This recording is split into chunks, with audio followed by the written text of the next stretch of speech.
I have a favorite old quote about Washington, D.C., from Senator Thomas Gore, a progressive Democrat from Oklahoma who served in the 1930s and was grandfather of the acerbic writer Gore Vidal. With its architectural grandeur, Senator Gore said, "Our capital would someday make wonderful ruins." I have similar thoughts sometimes when I approach a gleaming 21st century football stadium.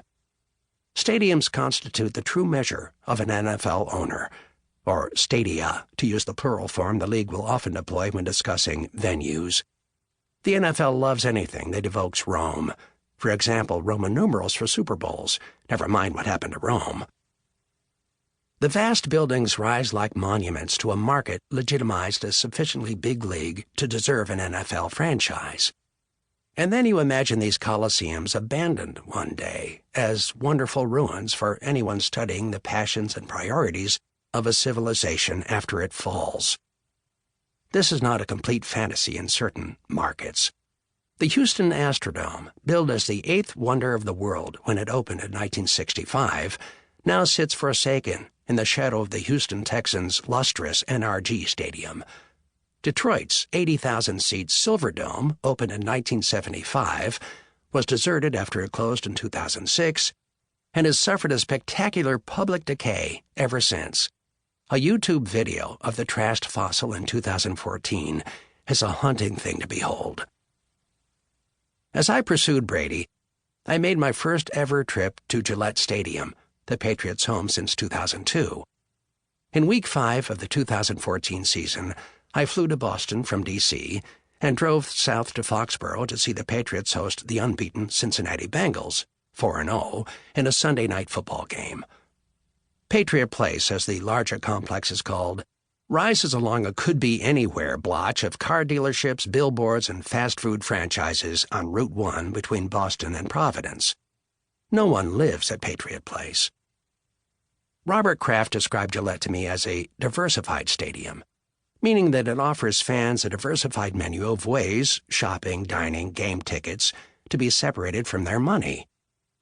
Because football is such a perfect TV sport in both production and ratings, teams must offer extracurricular attractions to entice ticket buyers. Only 7% of NFL fans have ever attended a game live.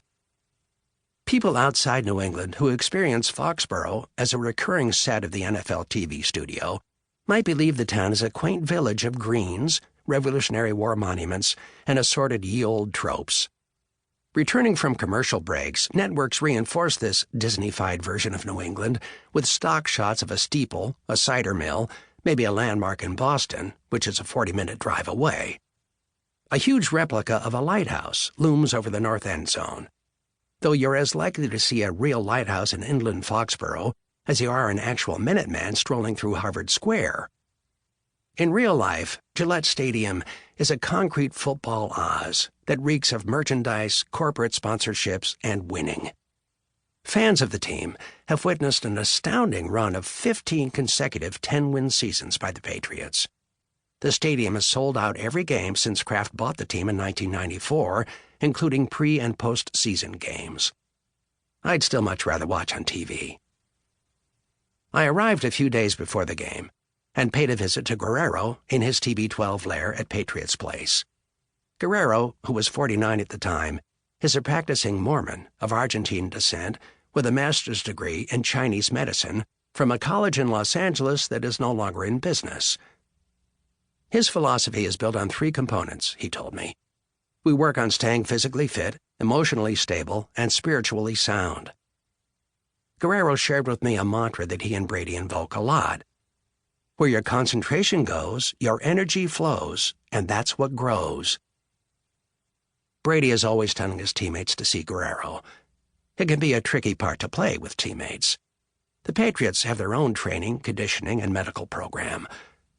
When I asked Guerrero if the conventional philosophies that govern training and treatment in the NFL ever clash with what he is doing, he said, "Most of the time."